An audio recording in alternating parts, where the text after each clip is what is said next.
Conozca las propuestas, los planes de trabajo y cómo cada candidato planea asumir el manejo del Ecuador para encaminarlo hacia un mejor rumbo. Otro relato, un espacio que lo conecta con los actores políticos y los análisis más relevantes, ofreciendo herramientas para decidir su voto. Otro relato, rumbo a las elecciones 2025. Bienvenidos. ¿Qué tal? Bienvenidos y bienvenidas a otro relato electoral. En esta etapa obviamente estamos hablando con candidatos a la presidencia, a la vicepresidencia, alguno que otro asambleísta, pero nos interesa conocer sobre todo a los líderes de cada organización política. Por eso hemos invitado a uno de ellos, Jimmy Jairala, líder de Centro Democrático y un gran amigo además. ¿Qué tal, Jimmy? Qué gusto Orlando, estar aquí un gusto contigo. estar en tu programa. ¿Cómo te va? Muy bien, siempre optimista, contento, positivo, como he sido toda mi vida. Claro, pero en condición de candidato a la presidencia, ¿cómo te miras? ¿Cómo te observas? ¿Cómo te criticas? Si cabe No, yo soy muy crítico de mí mismo, pero yo siento que estamos haciendo las cosas bien. Ya. La referencia más cercana es el debate. Nosotros con el equipo de campaña, el equipito, porque no somos tampoco muchos, decidimos no usar trolls, no usar granjas de apoyo ni nada, sino que todo sea orgánico. Pero eso entras en desventaja con los aparatos de los demás. No importa, pero yo prefiero que a mí me escuche gente real y prefiero no provocar discusiones inútiles con fantasmas. Pues, por eso es que de todos los candidatos que participamos en el debate, 2 tuvimos la más baja crítica negativa. Sí. Uno, que no lo nombro, porque ¿para qué le va a hacer publicidad? Y yo. Y tuvimos muy buena crítica positiva, pero todo orgánico. Pero lo demás fue... No, de hecho, Omar Maluk le escuchaba esta mañana en un programa de televisión y decía que era muy destacable la participación y además la referencia que hacían de tu participación, que superaba de las expectativas que él mismo tenía. Claro, pero sobre todo porque la gente que opina vio que yo no estuve apoyado por ninguna granja de nada. Entonces, es más, en toda esta campaña, si tú revisas lo que he hecho, no hay pauta. Claro, sí. No he pautado. No, he visto para esta entrevista, hemos visto algunas cosas, pero entonces, ¿dónde queda Centro Democrático como partido? Muy bien, estamos bien. Pero entonces es un partido pequeño. No es que es un partido pequeño, es un partido que decide que no tenemos que hacer lo mismo que hace todo el mundo.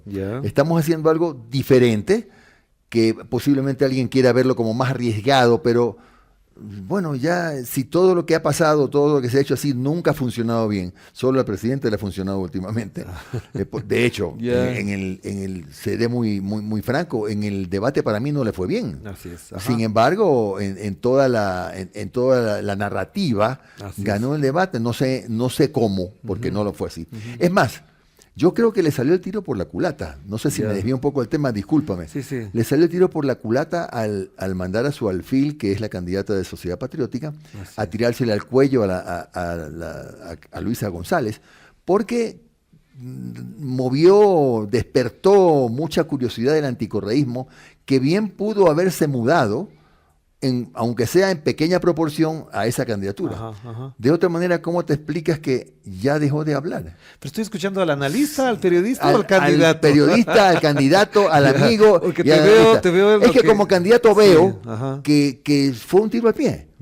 Y por eso veo que ya la mandaron a que se calle. Claro. Tú no dices nada. Sí, desapareció. Está muda en las redes. Pero ¿cómo fue tu encuentro con Daniel Noboa para tocar este tema? A ver, todos nos saludamos bien. Habían unos cubículos llamados camerinos. Todos nos saludamos y Noboa también pasó saludando a todos, menos a 2, yo creo que no los vio. Creo que fue al señor Escala, a Jorge Escala y a Keiko Tabaqui, no lo saludó. Para mí que estaba distraído, no creo que un acto de cortesía mínimo, ¿no? Pero nos saludamos todos. Incluso después del debate, que para mí, desde mi punto de vista, fue muy mal estructurado. Igual hubo cordialidad. ¿Sabes por qué se estructuran mal? Se estructuran mal porque no se dan cuenta los del comité de debate que esto también tiene que ser montado para una audiencia que está viendo un show de televisión, Claro. radio igual, pero no tienen a nadie de ningún productor pues entre ellos. Entonces, en un escritorio yo hago maravillas, pues, hermano. Así es. Desde la academia, muy lindo. Pero perdóname, pero este no era un evento para universitarios. Pero discúlpame solamente por este detalle, a pesar de eso, a pesar de que tú y yo como periodistas sabemos todo lo que es el andamiaje mediático, la audiencia fue alta, sí, comparada con otras. Pero mira, vamos a hacer un mix hoy día, si me lo permites, de periodista y el político. Sí, después vamos a entrar en la Después vamos a la política, nos zambullimos. Hubo un par de candidatos que fue notorio que el formato los perjudicó. Porque hay algunos candidatos contextualizan las cosas antes de decirlas. Y el formato fue fatal. Claro. Para muchos. A mí no me gustó tampoco el formato. Pero me acomodé al formato. Volviendo al tema, ¿cómo se entiende que no solamente en el debate y la evaluación del debate, un presidente de la República que participa como candidato, después de un año donde ha habido cortes de energía, crisis económica, ya el Banco Central habla de recesión económica porque hay 3 trimestres seguidos con crecimiento negativo, con una situación social muy difícil, con una situación de violencia muy difícil, llega a un debate y llega al debate, con unos buenos números de las encuestas? Tú que manejas temas de encuestas y demás, ¿cómo entiendes eso? Él tiene un formidable equipo mediático, un equipo extraordinario en manejo de redes. Tiene mucha llegada con la gente joven. Si tú te fijas, la mayor fortaleza de el presidente Noboa no es puntualmente la cantidad enorme de portales que ha abierto en redes, no. Son los mensajes en TikTok. Claro. Son dirigidos al 45% de los votantes. Allí ha funcionado.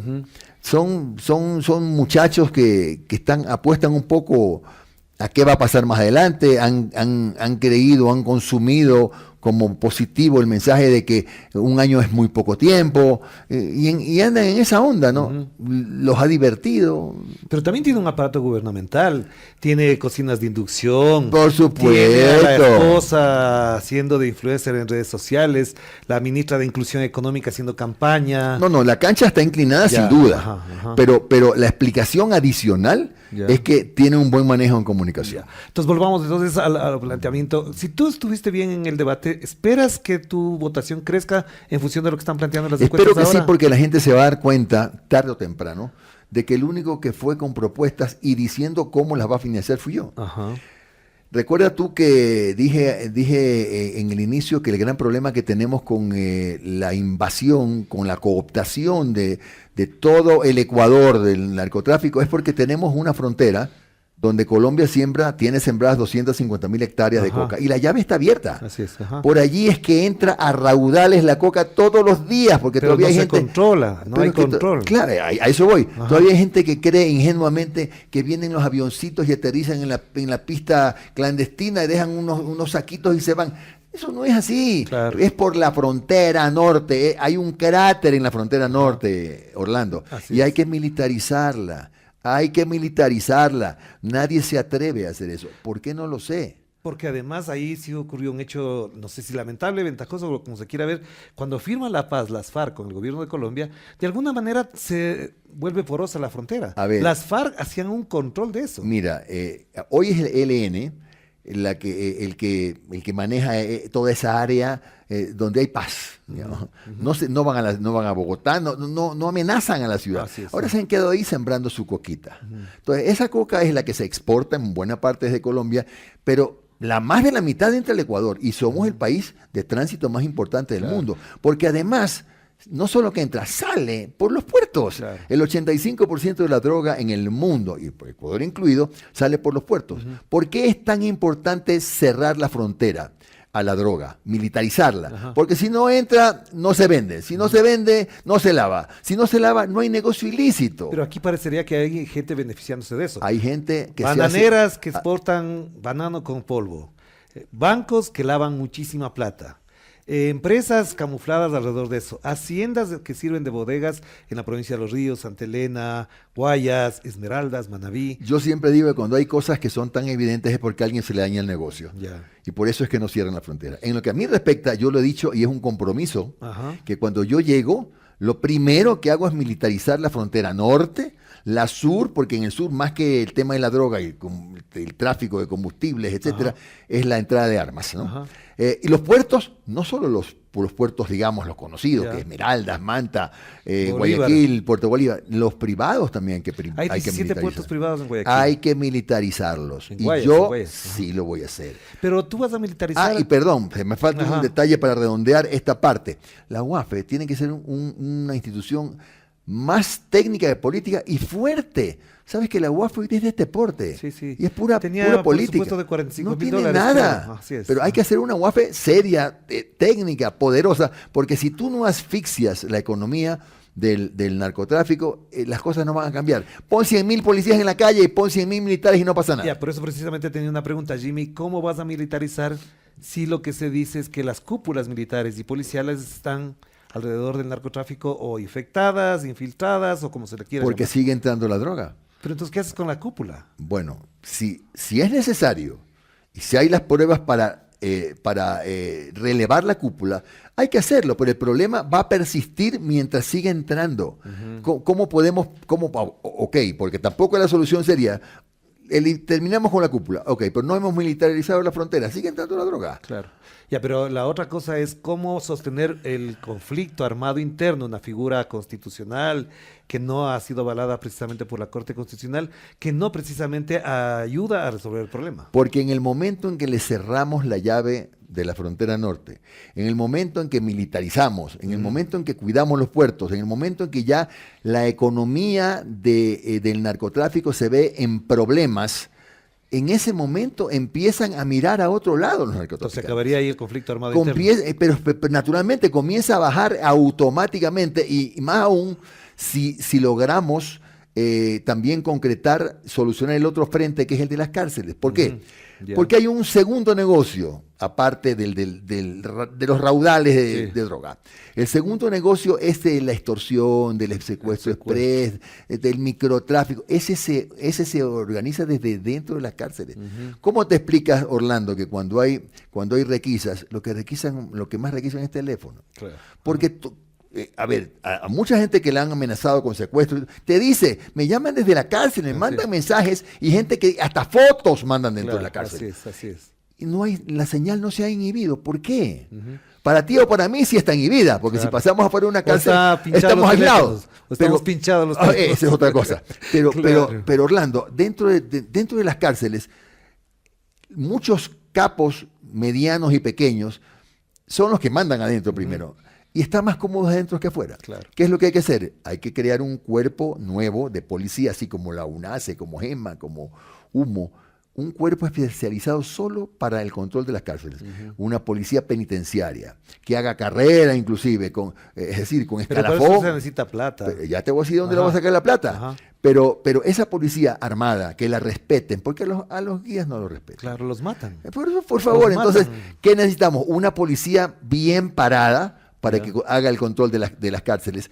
¿Y eso qué hace? Cierra la puerta o complica el otro negocio. Comenzarán a bajar las extorsiones, comenzarán a bajar los secuestros express. Necesito plata. ¿Sabes dónde está la plata? La estamos pisando, pues, hermano. 40.000 millones de dólares ahí debajo de la tierra, entre reservas de petróleo y reservas de gas. Y de minerales. Y de minerales, claro que sí. ¿Por qué? ¿Qué es lo que ha pasado? Mucha gente que no lo dice, y yo sí lo dije, mucha gente no toca este tema porque teme, hay mucho cálculo político. Caramba, ¿qué dirán los ambientalistas? ¿Qué dirán los ecologistas? Oye, pero si hasta ellos han entendido que esto es un proceso que tardará el tránsito de la dependencia de la economía fósil, extractivista, a la alternativa, a la limpia, va a durar 10 años, 15 años. Claro. Todo el mundo está apuntando a agotar sus reservas para poder financiar ese tránsito. Lo hace, Noruega, Finlandia, que son más socialistas, caramba, imposible. Están explotando petróleo. Ahora Guyana explota su petróleo. Ahora Argentina, que se convierte en competidor de Venezuela. Hoy día va a salir de todo su drama económico. Guardando las distancias, Trump ya ordenó también explotar las reservas para el tránsito a la energía limpia. Entonces uno se pregunta, ¿quién está equivocado? ¿El mundo o nosotros? Claro. Además que la demanda de consumo de petróleo se ha incrementado creo que un 25%. Y está previsto que va a subir en este año. Pero volviendo al tema de seguridad, ¿qué vas a hacer entonces con los tratados que tiene Ecuador con Estados Unidos si no han dado resultados? Es decir, más huele a injerencia, y ahí te añado un detalle más. ¿Qué va a pasar con la utilización de las Islas Galápagos como base militar de los Estados Unidos? Me opongo completamente. ¿Ya? He dicho que estoy en contra. He dicho que si la Corte Constitucional dispone que se haga una consulta y en la Asamblea hay los votos y se da paso a la consulta, vamos a la consulta, pero es un trámite que se puede demorar 3 años. Pues. Claro. ¿Qué utilidad tienen las bases aquí si en Colombia hay 9? 9. En Honduras había como 17. Y acá queremos poner una base todavía en Galápagos. Sí, ¿Sabes lo que pasaría si nosotros supongamos que llegamos a un convenio con el gobierno de Francia, para no decir Estados Unidos? Y se desata un conflicto bélico internacional y de las Galápagos, de la base de las Galápagos, se hace una operación militar. Exacto. Ya estamos parte de la guerra. Así es. Oye, no tenemos suficientes problemas ya para hacernos cargo de otra guerra. Además de la fragilidad ecológica de las No, Galápagos. ¿cómo va a creer? Yo lo he dicho siempre, yo estoy en contra de las nuevas bases. Pero los 2 tratados firmados por Noboa, implementados desde el gobierno de Lazo, ¿qué van a pasar? A ver, los tratados están firmados, pero para poder establecer bases tienes que reformar la Constitución. De modo que mientras no reformes la Constitución, son tratados que están allí y tendrán que esperar el trámite regular. Pero entonces, volviendo al tema de seguridad, solamente para finalizar esta parte, ¿hasta dónde crees que efectivamente hay responsabilidades concretas de las autoridades actuales en el nivel de violencia? Somos en el segundo año consecutivo el país más violento de América Latina. Porque nadie ha tomado al toro por los cuernos. Porque nadie ha tenido la entereza, la decisión política no la ha tenido para cerrar las fronteras al paso de la droga. Y eso, dime, si Petro no se va a molestar por eso. A Petro no le importará, supongo que no le importa un comino que nosotros no dejemos entrar la droga. Por último, el problema de Colombia. De hecho, buena parte de los gobiernos neoliberales de Colombia estaban tranquilos porque había un control militar ecuatoriano en la frontera. Y es que ya no hay. Claro. O hay un control militar, pero no de la potencia que se necesita, ni siquiera, y ese control militar tiene que venir acompañado de capacidad operativa. Es decir, no podemos mandar, voy a citar un ejemplo, 2.000 militares y 3 carros. Claro. No, pues. Tiene que ser con capacidad operativa. Vamos al otro tema que sí es interesante y es importante que lo tomemos en cuenta y tiene que ver con la situación económica del país. Te decía hace un momento que tenemos una recesión de crecimiento del 2,3% según el Banco Central, no es otra cifra que no sea la del Banco Central. Y frente a eso, lo que plantea Noboa para lo que le queda de gobierno hasta mayo es la misma política económica. ¿Cómo cambiar eso sabiendo que además en este año corresponde pagar más de 3.500 millones de dólares de la deuda? No, te quedaste corto. Entre interna y externa son casi 9.000. Ya, pero al FMI le debemos pagar 3.500. Sí, solo al FMI. Y el resto... Bueno, mira, el problema que pasa en Ecuador es que todos los presidentes últimos nos han dado la misma fórmula. La primera, quejarse del anterior. Y la segunda, quejarse de que no le dejaron la mesa servida, que la mesa tenía una pata menos. Y entonces la solución siempre es igual. Impuestos. Más endeudamiento. Por eso es que el salto del endeudamiento público y privado está en niveles dramáticos. Estamos en 87.000 millones de dólares. Vamos a terminar 90.000 si es que seguimos así. No, es terrible. Entonces ya no podemos seguir dependiendo de que nos caiga un billetito del Fondo Monetario Internacional si tenemos la plata. Hay cosas que se pueden hacer sin violar la Constitución ni la soberanía ni nada, como por ejemplo, si tenemos un proyecto nuevo para hidroeléctrico, donde hace falta inversión y el Estado no tiene la plata, concesionémoslo. No lo privaticemos, no. Pero la vía de la concesión no implica ni siquiera reformas constitucionales. Pero vas a revisar el acuerdo con el fondo. A ver, yo lo que he dicho es que voy a reperfilar la deuda. Lo que significa, no solamente, hay una fórmula que es que el Ecuador asuma nueva deuda más barata para pagarla más cara. Y hay un tramo de acreedores con los que no es el fondo, con los que sí puedes negociar una moratoria. Una moratoria no es no te pago porque soy muy chévere. Sino cuando pueda pagarte. Una moratoria es acordada. Una moratoria no es una decisión unilateral. Y hay un tramo que puede ser, me la voy a jugar para negociar una moratoria. Y otra cosa, tenemos que irnos a la China, sentarnos con el presidente a ver cómo hacemos, porque esa deuda la hemos pagado 3 veces. Pues. Ya, pero con la China son inversión por deuda con inversión. Pero eso ha significado que la deuda con la China se mantenga en 6.000 millones de dólares hace no sé cuántos años. Eso hay que hacer por la vía diplomática, una gestión. El presidente tiene que reunirse con el presidente de la China a ver qué salida se le encuentra. Pero son cosas que se pueden hacer. Aquí, desgraciadamente, todos los que han asumido la presidencia han hecho la misma operación, la operación queja le llamo yo, ¿no? Claro. Llegan a lamentarse, llegan a quejarse, se pasan el primer año quejándose. No, pero además saben cómo está la situación. Pero tú sabiendo cómo está la situación, por ejemplo, vas a evitar, usar el IVA al 15% sabiendo que necesitas plata líquida inmediata. ¿Sabes por qué lo bajo al 12%? Ajá. Porque contra lo que mucha gente cree, porque han dicho, pues con orgullo ha subido el 16% de la recaudación, con el IVA al 12 habría subido más, porque tú no puedes castigar el consumo en una economía que está deprimida como esta. Lo peor en una economía en crisis como la que vivimos es subir impuestos. Es al revés. Hay que bajar impuestos y generar recursos nuevos, diferentes, de otras fuentes. Y esas otras fuentes son, por ejemplo, en el caso de Petroecuador, yo tengo una fórmula que te la cuento si me lo permites. Mira, Petroecuador, desgraciadamente, porque ha sido siempre parte de la torta, del reparto, tienes una alianza con XY, entonces le das un pedacito de Petroecuador, al otro, tres asambleístas le das otro pedacito. ¿Y qué pasa hoy día con Petroecuador? Ya causó metástasis. Quieren quebrarlo. Está arruinado Petroecuador. Y cuando tiene plata, le entregan papeles. Trae acá el billete, toma papeles. Es una fábrica, es una papelería. ¿Qué hay que hacer? Yo propongo crear otra empresa mixta. 51% capital estatal y 49% de capitales privados, limpios, sanos, nacionales o extranjeros, pero que no solamente administre los temas del petróleo y gas, sino también de energía, como Selec, Enel, una gran empresa que hay que buscarle un nombre, energía, qué sé yo. Bueno, también está el modelo de Colombia, en esa lógica, el de PDVSA en Venezuela también, YPF en Argentina. Pero todo eso funciona, entonces de nuevo, ¿quién es el equivocado? Somos nosotros, no es el mundo, somos nosotros. ¿Qué ventaja tiene este sistema?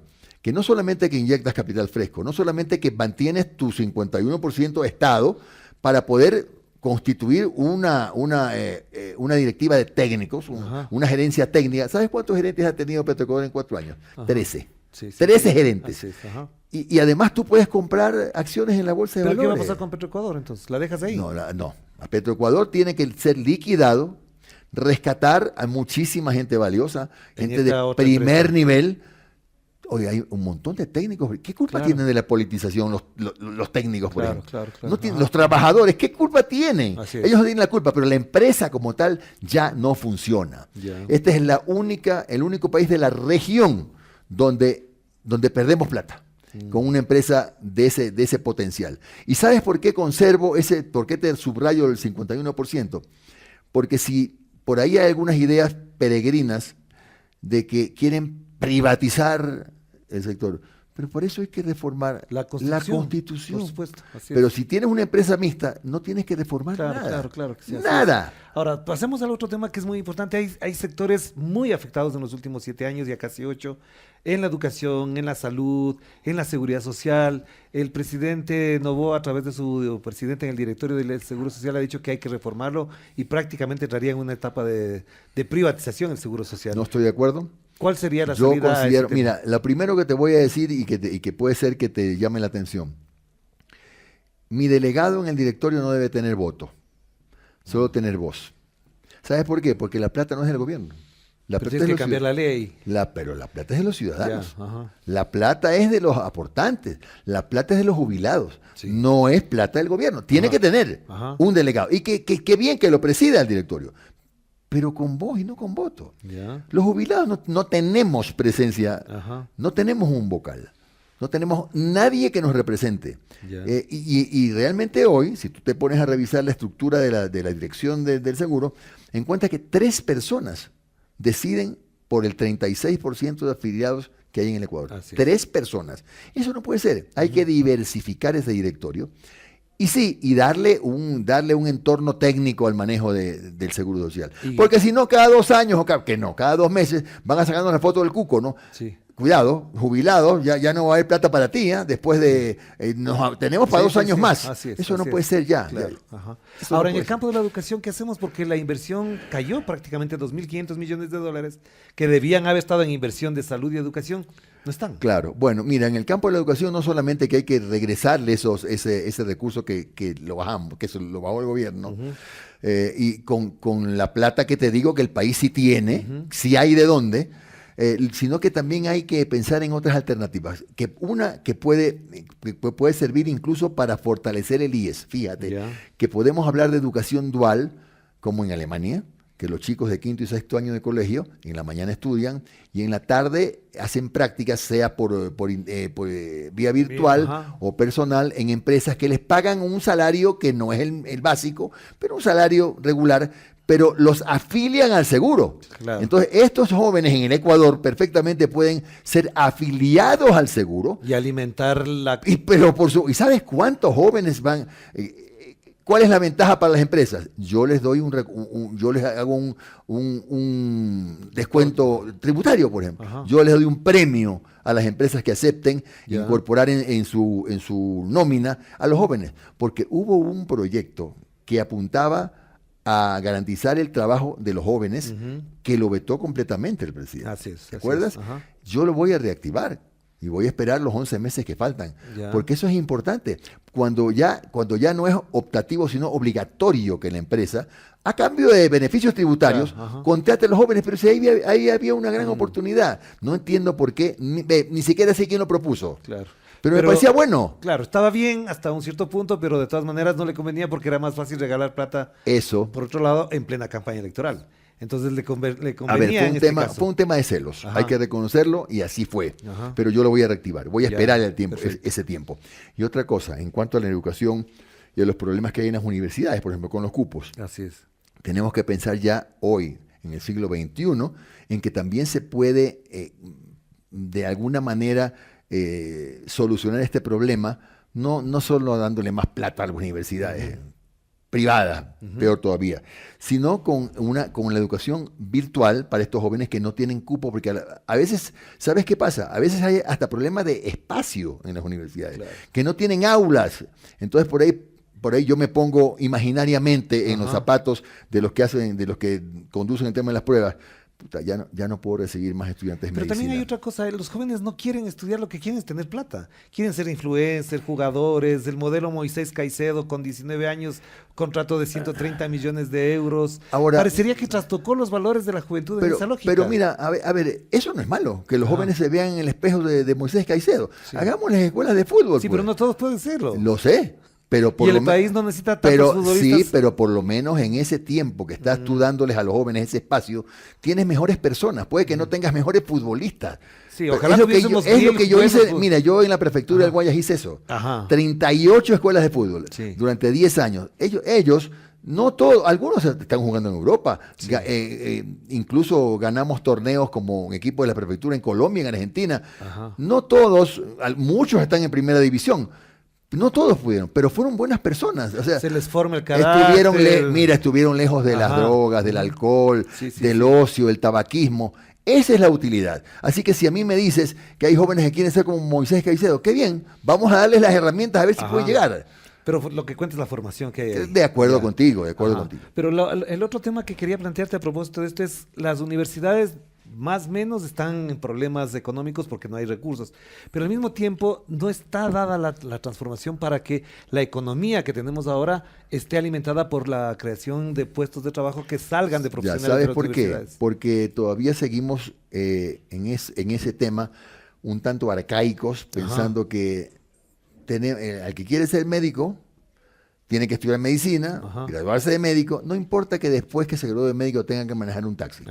Porque el problema es que no hay esa orientación vocacional que por lo menos le guía al joven a decir, a ver, joven, tú quieres ser médico, pero te anticipo y te pongo en conocimiento que con la inteligencia artificial hay X, Y, Z, 25 carreras nuevas, en 2 años tienes un título de primer nivel, de tercer nivel, perdón, Y eso lo pueden hacer los institutos tecnológicos, no solo las universidades. Pero no quiero dejar de tocar un tema que sí es muy importante y tiene que ver con todo esto, porque puedes tener un buen plan de gobierno para la educación, para la salud, la energía, pero también atravesamos por una situación que es muy crítica porque todo se traslada a la justicia. ¿Qué hacemos con la justicia? ¿Qué hacemos con jueces corruptos, con una fiscal que no funciona o una fiscalía que no funciona adecuadamente, sino que tiene una mirada muy particular para los casos de justicia? ¿Hasta dónde un ejercicio político de un gobernante como Jimmy Jairala puede generar a través de eso una justicia que haga justicia? Hay que sacar las garras de la politiquería de las instituciones del Estado. Yo digo que, por ejemplo, yo no puedo decir que hay dinero sucio en el CNE, en el Tribunal Constitucional. No puedo decirlo, porque eso es político. O no sabemos, por ejemplo, que en el CNE, lo digo con respeto, porque todos son amigos míos, pero cada vocal tiene un dueño. Claro, o no sabemos que hay una mayoría del gobierno nacional, por ejemplo, en el contencioso electoral. ¿Tú confías en el o no sabemos que hay electoral? hoy una nueva mayoría en el Consejo de Participación, en todas partes. Pero todo está politizado. ¿Confías en el CNE para estas elecciones? Porque todo el mundo habla de que puede hacer para... Yo siempre he tenido dudas, sobre todo en Guayas. Sobre todo en Guayas. Pero, bueno... Porque hubo un antecedente. Estaba revisando unos informes de Contraloría de las elecciones del 21, donde el Centro Democrático auspiciaba la candidatura de Andrés Arauz, y ahí hay evidencias muy palpables de irregularidades. Bueno, tú sabes que ha habido también en la penúltima participación mía de candidato a alcalde de Guayaquil, 6 horas de apagón hubo. Ajá. Entonces, ¿cómo puedes confiar tú? Pero en las del 21, Centro Democrático, que era el partido, debió haber denunciado eso. Bueno, acuérdate que en su momento, el tema incluso de las candidaturas, nosotros cedimos, nosotros partidos, teníamos 5 candidatos de toda la nómina, 5, de los cuales entraron 4, y de los cuales los 4 se quedaron en la Revolución Ciudadana. Pero después de eso, aprovecho yo más bien para engancharme en un tema que me gustaría dejarlo centrado en tu programa. Yo nunca he negado que tuve una larga e importante relación con la Revolución, pero en un momento apoyé también la Izquierda Democrática en la candidatura de Paco Moncayo, apoyé a Jan Topic en la última candidatura. Lo que pasa es que hoy por primera vez la gente nos ve un poco diferentes, porque nunca antes Centro Democrático había tenido su propio candidato. Es la primera vez. Y cuando alguien me dijo en alguna entrevista, oye, o sea que tú eres más o menos un llanta de emergencia. ¿Llanta de emergencia de qué? Si ni siquiera tenemos tarjeta amarilla. O sea, nosotros bien pudimos haber dicho, vamos en una alianza. No, ya era hora de... Y ya que lo mencionaste, ¿por qué no se pudo concretar la alianza con la Revolución Ciudadana? ¿Qué impidió eso? Más que con la Revolución, con todo el bloque frente, de la izquierda. Porque todos tenemos el mismo defecto. Y todos creemos que tenemos el mejor candidato. Y esa es la pura verdad. Pero entonces tú no estabas de acuerdo que sea Luisa González. No. Estábamos hablando de que en esa nunca se llegó a hablar ni siquiera de un candidato. En todas esas reuniones se llegó a acuerdos marco, digamos, ¿no? No agredirnos, que más o menos se ha respetado. Más o menos se ha respetado. Salvo por Pedro Granja. Bueno, con nosotros por lo menos Pedro no ha tenido problemas. Pero un acuerdo que medianamente se ha respetado, pero nunca se habló de quién sería el candidato. Nunca. No, es decir, es más, se renunció a hablar de eso en las últimas reuniones. Ya no se hablaba de eso. ¿Pero tú pudiste hablar con Rafael Correa por la posibilidad de una alianza o no? Todos en algún momento hablábamos de las posibilidades, pero siendo muy honesto, es muy difícil acordar con un partido tan grande, donde hay tan poco espacio para un aliado. No se pudo. Y por eso es que una vez revisado el panorama electoral, nos reunimos los directivos del partido y dijimos, bueno, vamos solos. Y ese acuerdo implica lo que se firmó en su momento de que si en la segunda vuelta pasa cualquiera de las... No. Ese acuerdo quedó en temas de carácter general. Ya, pero si pasan a la segunda vuelta, Jimmy Jairala va a esperar el apoyo de la Revolución Ciudadana. A ver, si yo paso a la segunda vuelta, primero tengo que ver con quién paso en la segunda vuelta. Pero si pasas y no pasa la Revolución Ciudadana, lógicamente la Revolución Ciudadana podría apoyar la candidatura de Jimmy Jairala. Eso espero. ¿Ya? Y en el caso de que pase de que yo pase con Luisa, ahí estamos. Ahí es otra cosa. Pero si pasa Luisa González y Daniel Noboa, como dicen algunas encuestas, el Centro Democrático aprobaría. Yo te digo con toda sinceridad, Orlando, que eso lo tiene que decidir el partido. Ya. Y para nosotros eso no está en nuestro libreto. Ajá. O sea, el candidato que te dice que te acepta esa posibilidad, no sea candidato. Ya. ¿Y cuántos asambleístas aspiras a tener en Mira, la en asamblea? este momento, según Monitor Digital, con lo poquito que ha avanzado la campaña, pues todavía faltan 18 días. Sí, está. Tenemos en este momento 5. Ya. Y fíjate que no es tampoco uno dice número bajo, no. Lo que pasa es que los dos que están liderando en este momento tienen un número muy importante que no les alcanza para ser mayoría ninguno de los dos. Ninguno Pero después mayoría. tienes a Pachacuti que proyecta 7. Los social cristianos que proyectan como nosotros 5 o 6. Creo 4. Y el resto... Es que a veces se piensa que Jimmy Jairala u otro líder de otro partido lo que hace es presentarse a las elecciones presidenciales para meter asambleístas, no precisamente para ganar. Pero la pregunta del millón es esta: ¿cuándo hemos tenido candidato propio? Ya, pero, digo, ahora en estas circunstancias, al contrario. Por ejemplo, el señor Lucio Gutiérrez tiene a Andrea González para meter asambleístas. Sí. El Partido Socialista pone a Pedro Granja para tener asambleístas. Si yo no hubiera creído que puedo ganar, ¿tú crees que a estas alturas de mi vida habría aceptado una candidatura a la presidencia de la República, sabiendo que iba a tener que luchar así, con honrosas excepciones, contra los consultores, los encuestadores, que generalmente lo que hacen es dificultarle a todos los candidatos, digamos que no somos ni la RC ni ADN, la posibilidad de conseguir respaldo, aportes legítimos, ¿no? Legítimos. ¿Quién te aporta cuando hay encuestas que uno nunca no sabe ni dónde queda la oficina? Te ponen de 0.95 y entonces resulta que la riegan, la pautan y hay algunos que se creen de eso. Algunos que se creen esas cosas. Pero también, y tú vas a buscar un oficio, pero hermano, si usted tiene, que no tengo esto, la verdad es esta. Pero le han dado mucho vuelo.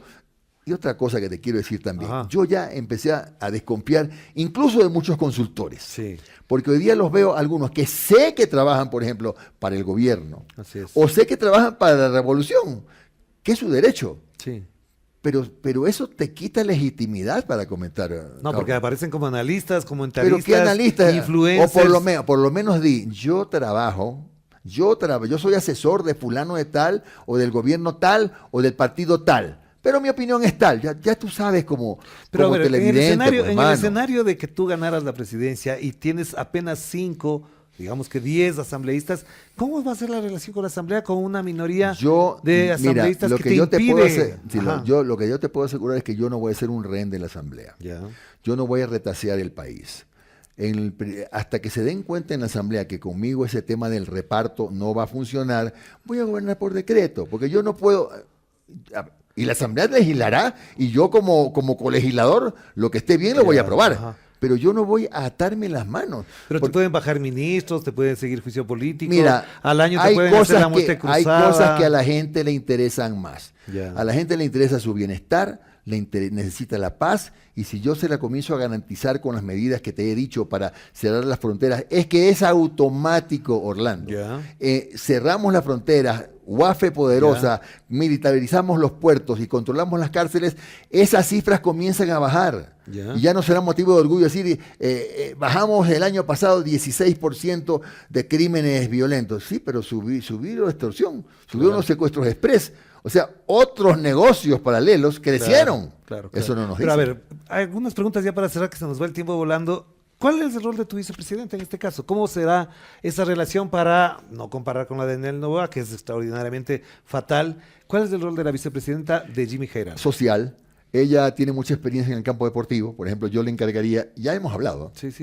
el Ministerio de Deportes. Presidenta del Nacional fue muchos años. Inclusión social. Esas son las áreas que ella podría manejar muy bien. Yo he dicho ya que el segundo decreto que voy a firmar es ese, darle funciones.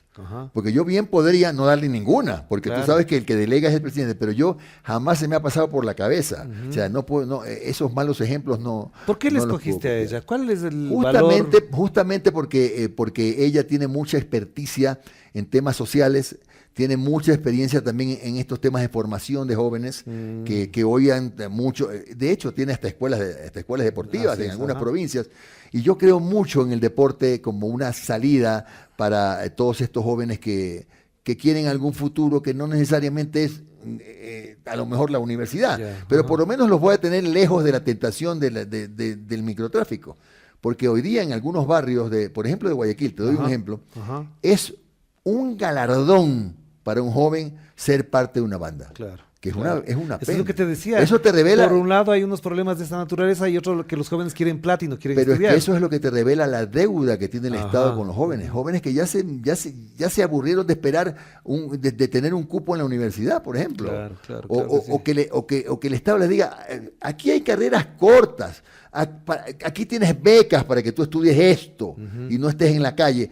O como lo que te digo, la educación dual, que es fantástico. A mí me encanta ese proyecto. Oye, ¿qué hubieras hecho tú, que conoces la provincia del Guayas, que conoces dónde ocurrieron los acontecimientos del 8 de diciembre, en caso de ser presidente y tienes a 4 niños secuestrados, asesinados, incinerados y desaparecidos por parte de 16 militares? ¿Qué habría sido la actitud, la responsabilidad de un presidente como Lo Jimmy primero Herrera? que yo hubiera hecho es inmediatamente ir a la casa de los padres, a solidarizarme con ellos y a comprometerme seriamente a agotar las investigaciones. Pero no habría ignorado el tema ni me habría pronunciado 20 días después. No, pero hasta ahora no se pronuncia tampoco. Mira, ese fue un asunto que caló tan hondo en la conciencia de la gente, impactó tanto, hubo tanto dolor, que lo menos que podía haber hecho yo como presidente, lo primero, mejor dicho, era presentarme allí, estar allí, hablar con la familia y por supuesto, comprometerme a investigar. Y habrías pedido la renuncia al ministro de Defensa. Pero por las declaraciones que hizo, por la forma en la que actuó. Es que yo iría ya después de haberlo hecho, de haberle pedido la renuncia. Porque fue un desacierto. Fue un desacierto haber especulado y haber prácticamente sentenciado un caso que hasta ahora se está investigando. Claro que sí. Para finalizar, tengo una pregunta ahí que no sé si incomoda, pero en la práctica hay que hablarla, tiene que ver con ¿qué piensas de Daniel Noboa siendo guayaquileño, de Guayas, donde se ha desarrollado el mundo de los Noboa, que tienen problemas, él enjuicia a la mujer? El día que estamos grabando esta entrevista se desarrollaría la audiencia para que se baje la pensión de su hija. ¿Qué tipo de persona es Daniel Noboa? Desde la perspectiva incluso de una persona que vive en ese entorno donde se desarrolló. Lo que pasa es que, mira, yo soy muy amigo de Álvaro. Álvaro es mi viejo amigo, una relación que tenemos desde la hípica. Sí, así es. Muy buen amigo de Álvaro. Anabela fue compañera mía en TC Televisión. Así es. Yo tengo una cordial relación con los padres. A Daniel Noboa lo conozco, pero no es una amistad. Pero no es una amistad, pues, como con alguien que conozco a profundidad, digamos, ¿no? Pero a mí me parece que el problema que tiene el presidente Noboa es en el que incurren muchos que no tienen experiencia. Él tuvo un gabinete no con los mejores, no con sus panas.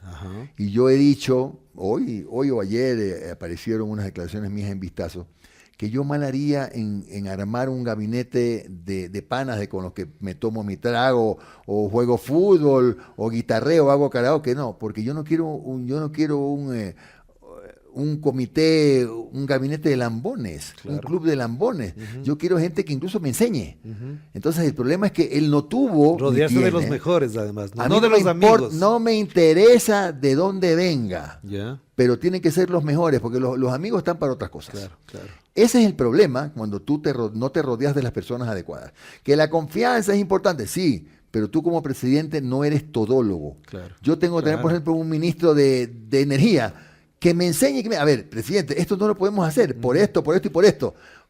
Me explico. Y que tengas la confianza de asumir que eso es verdad. A ver, no solamente un sí señor o un sí Eso es negativo. Pero a ver, para finalizar la última pregunta, entonces, si cumples el propósito de ser presidente, pasan 4 años, ¿cómo quieres que te recuerden? ¿Cuál sería el legado que tú quisieras dejar al país para que te recuerden con qué frase? Yo quiero que me recuerden como el presidente que logró cambiar la tradicional manera de administrar el país.